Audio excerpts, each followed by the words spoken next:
Hello everybody, we're the second group of the class.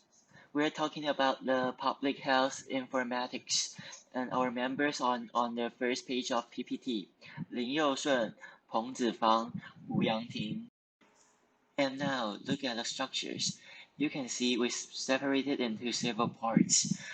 We'll go through what is public health, what is public health informatics, and the applications, and the future challenges, and the conclusion. So, what is public health? First of all, do anyone know what is public health? And what are the differences between public health and medical care? Sure, we have all seen doctors giving out treatments and advices, but these medical services are for individuals.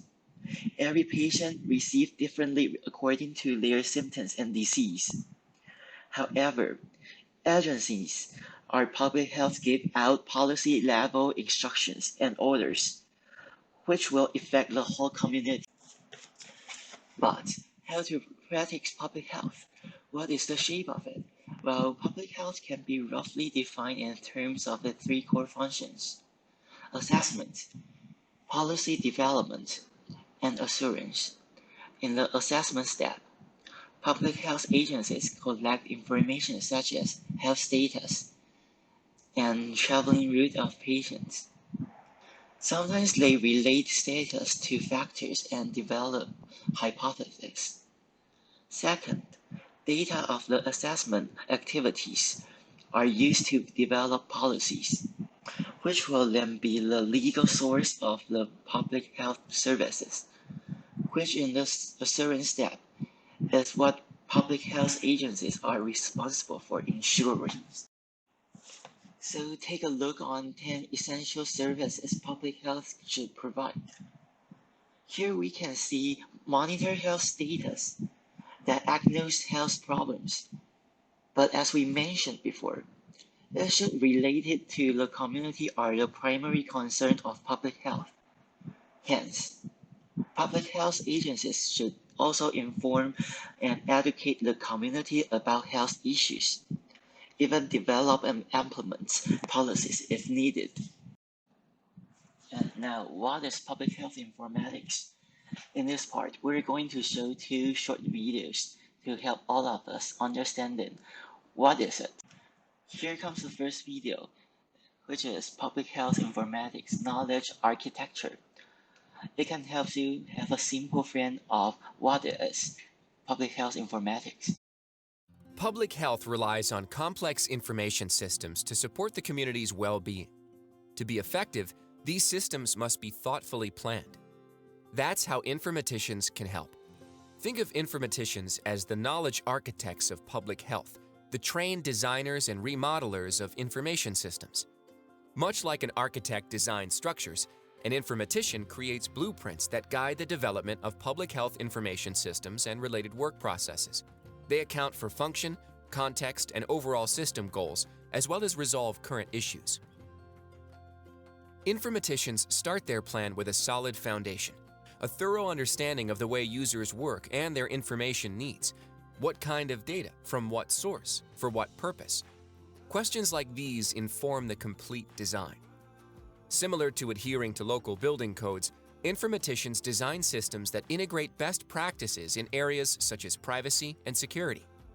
And just as architects consider how occupants move through a structure, informaticians find ways their systems can streamline data and workflow, such as relieving the burden of entering information in two separate places, or automating the transfer of information from one system to another. By designing information systems based on how users work and what they need, informaticians help public health make solid decisions that benefit the community. To serve their communities, public health practitioners need information. Getting this information involves large amounts of data being exchanged by multiple systems, which can get complicated. This is how informatics can help. Informaticians work to define and maintain efficient, complex systems that are capable of reliable, timely, and secure transfers of information, much like a shipping company does for the delivery of packages. Consider a typical public health immunization program. medical providers need to deliver children's electronic vaccine records, or packages, to specific destinations. As shipping labels use a global address format to confirm senders and receivers, Informatics helps develop standards to ensure data are consistent and transferred securely.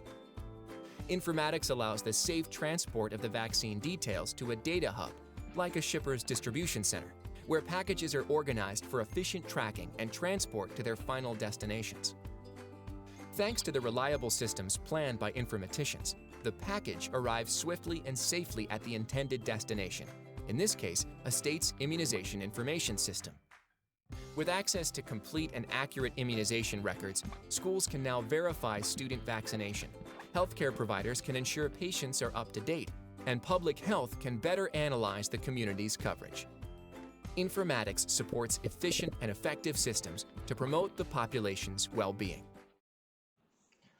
Public health informatics were described as systematic applications, indicating that the use of systems are necessary. Throughout the blueprinting of public health informatics, informaticians should keep eyes on the function, the context, and the goals to achieve, such as understanding how the user works, what kind of data will they need, how to present the data, how can these users of data help informing services, and a lot of more. With all above considerations, informaticians should create systems that solve the problems.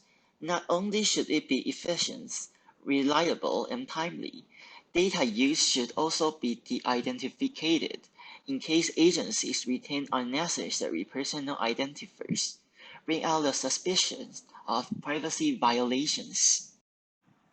In the applications, we have several examples. You can see how do they do in US and how do we do in Taiwan. Take US as an example. US has no informed national routine reporting for most disease, injuries, risk factors, or preventions. That is, every public health system focuses on particular disease. For example, we can see that only births, deaths, and vital deaths are relatively completely reported. Public health system can be separated into three levels: the federal level, the state level, and the city or county level. The federal level systems are often large scale. The information it collects are simple, such as counts. Therefore, in using these systems, the analysis, mapping, and reporting functions are essential. State-level systems often dedicate to particular disease or condition. Above information systems maintain individual-level information in Minnesota, and also exchange data with health service providers such as hospitals and clinics. Scales of city or county level systems are even smaller. City or county health departments interact closely with people and their families and are able to support detailed data. However, these data end up not able to help other city, county, states without further integration with other data.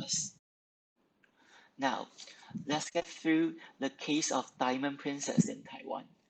You'll see how did Taiwan do in the entire cases. 我们利用资料的链接跟大数据的分析让我们能够更清楚的能够掌握到整个疫情的状况那钻石公主号就是一个最好的例子那一开始那一天，当日本已经回报在2月2号回报说船上有确诊病例的时候，那当时我们就发现说，这艘船的前一站就是在我们的基隆港那在我们的基隆港的时候，当时并没有通报任何的个案，所以等到靠到日本的时候我们那个时候就想说，哇，糟糕，这个是一个要处理的一种状况那所以那一天我就找了治安处的处长，那我就跟他讲说，那我需要做一件事情，就是这一些旅客，因为都是外国人有3000个人，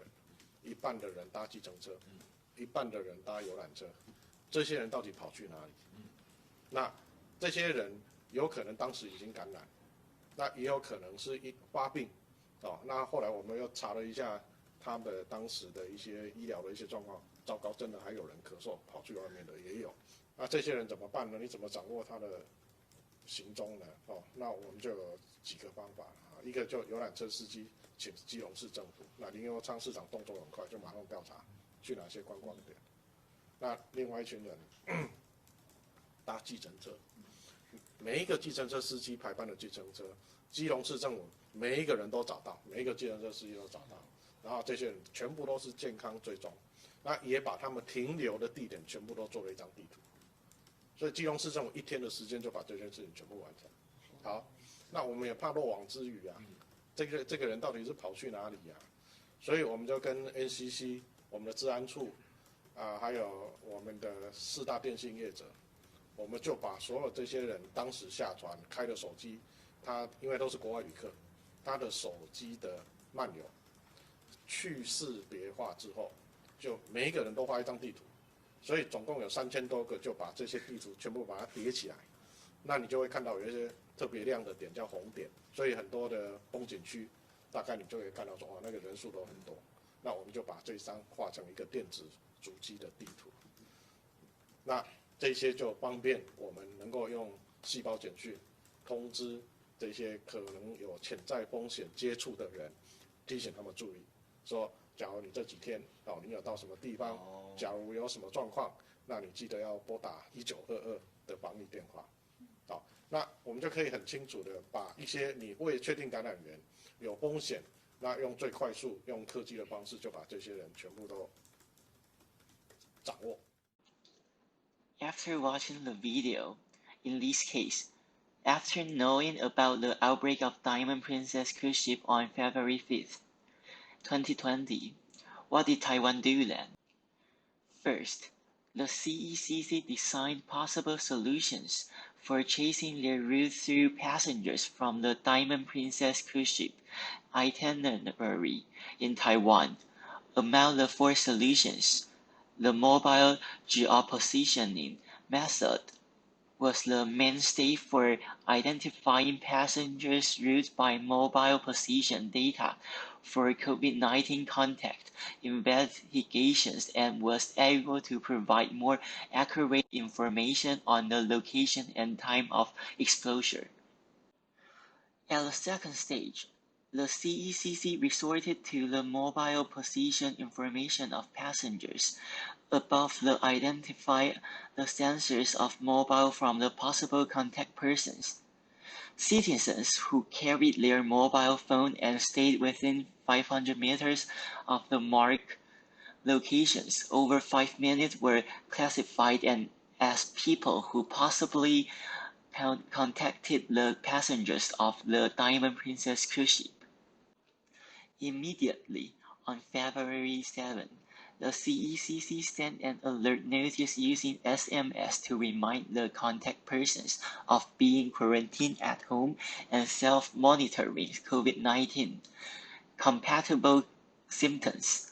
Also, the CECC sent a notice to all healthcare providers mentioning this event and the guidance for management for potential contacts.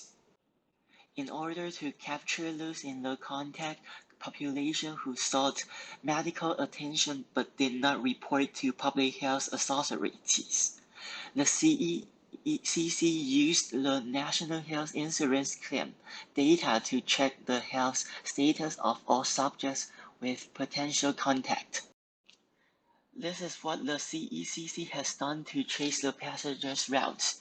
The CECC designed 4 possible solutions to trace the routes, which are: first, GPS in the shuttle bus; second, credit card transaction log; third, closed-circuit television; and fourth, mobile position data. And finally, they chose mobile position data as the mainstay since it can provide more accurate information on the location and time of exposure. Based on the estimated routes from the mobile position data, the CECC identified the travelers' routes while passengers got off the cruise on the map. In order to capture those in the contact population who sought medical attention but did not report to public health authorities, the CECC used the National Health Insurance claims data to track the health status of all subjects with potential contact. Those who were hospitalized due to pneumonia were identified. For those who remained hospitalized but had not been tested for SARS-CoV-2, the healthcare providers were informed of the potential exposure of the patient, and screening for SARS-CoV-2 was suggested. The last parts are challenges and conclusions. There are many future challenges in the field of public health.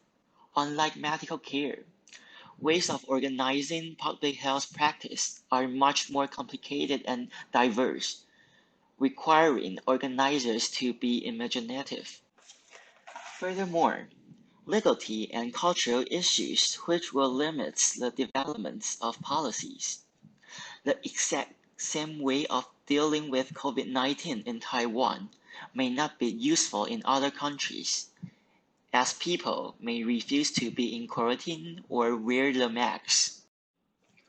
As conclusion, we can now understand that public health informatics, which are integrations of health informatics and information, have so much in potential.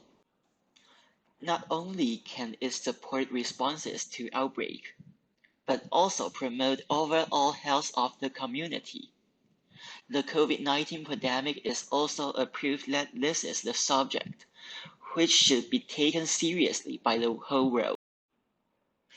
By the end, we not only get through the book chapter 24, but also we will upload two papers and free videos so that we all get more understand in the field of public health. Thank you everybody. Thanks for the patience to listen to our class.